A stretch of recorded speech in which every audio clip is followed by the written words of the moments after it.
Prosecutors and defense attorneys are battling over what evidence will be allowed in the upcoming trial of disbarred South Carolina lawyer Alec Murdaugh. Murdaugh is charged with killing his wife and son. WSAV's Andrew Davis is joining us from the Low Country newsroom with the latest development in this case. Andrew. Well, Alec Murdaugh's legal team says the disgraced lawyer should not have to provide an alibi for the night that his wife and son were killed.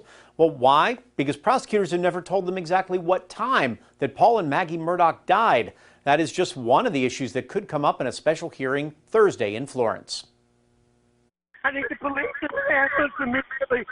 My wife and child shot badly. That was Alec Murdaugh's voice the night of June 7th, 2021, when he called 911 after finding the bodies of Maggie and Paul Murdaugh.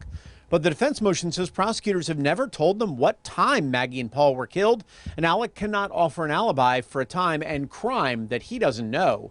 In a second motion, Murdaugh's defense team also asked for evidence they say prosecutors have not given them.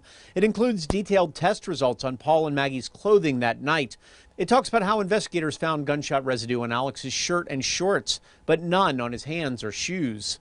They want more analysis results because the amount of residue found, they claim, is inconsistent with the theory that Alex shot his son Paul at close range with a shotgun. Who did kill Paul and Maggie? Well, it seems like the defense team is pointing a finger at another suspect, Curtis Eddie Smith, the man who allegedly shot Alec last September so Murdaugh's remaining son Buster could collect insurance money.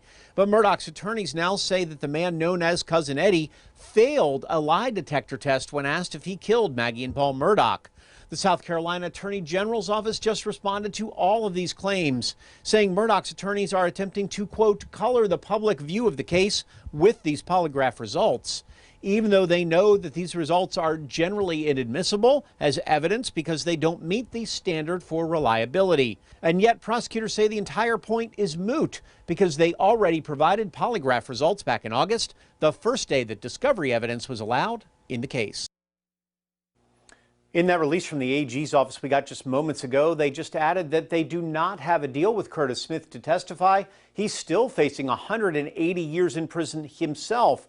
And they can say that Alex made the 911 call at 10:06 p.m. in that June day, but finished up with defense is well aware that evidence he was at the crime scene with those same victims just an hour and a half earlier at 8:44. Andrew Davis, WSAV News 3 on your side. Andrew, thank you.